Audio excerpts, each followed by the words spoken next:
সিংহ, ভাল্লুক ও শিয়ালের গল্প। গল্প পাঠে আমি অঞ্জনা চক্রবর্তী। একদিন বনের মধ্যে একটা মরা হরিণছানা পড়েছিল। এক ভাল্লুক আর এক সিংহ সেটা দেখতে পেয়ে এগিয়ে এলো নেবার জন্য। কিন্তু কে আগে নেবে এই নিয়ে তাদের মধ্যে শুরু হয়ে গেল বচসা। সিংহ বলে, ওটা আমার, আমি আগে দেখেছি। ভাল্লুক বলে, বললেই হলো, তোমার আগে আমি দেখেছি, ওটা আমার।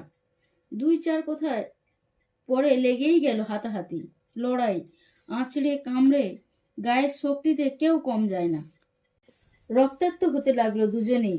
অনেকক্ষণ যুদ্ধ করার পর সিংহ ভাল্লুক দুজনেই আধমরা অবস্থা হলো।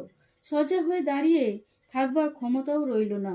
চামড়া ছিঁড়ে শরীরের মাংস ঝুলছে, হাড় ভেঙেছে, রক্ত ঝরছে দরদর করে। সেই অবস্থায় দুজন দুজনের পাশে পড়ে কাতরাতে লাগলো। যাকে নিয়ে এমন প্রাণান্তর লড়াই সেই মোরা হরিণ শিশু সেখানেই ছিল, যেখানেই পড়ে রইল সেটা। ছুঁয়েও পর্যন্ত কেউ দেখতে পেল না। এক ধূর্ত শেয়াল জঙ্গলের আড়ালে বসে গোড়া থেকেই সব দেখছিল। এবার সে এগিয়ে গিয়ে হরিণ ছানাটা তুলে নিয়ে চলে গেল। দম টানতে টানতে সবই দেখতে পেল দুই যুদ্ধবাজ পশু। তারা তখন নিজেদের ধিক্কার দিয়ে বলতে লাগলো, হায় কি মূর্খ আমরা!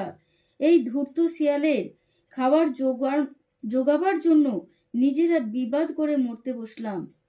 নীতিকথা বিবেচনা করে চলতে না পারলে নিজেদের পরিশ্রমের ফলও অনেক সময় অপরের ভোগ করে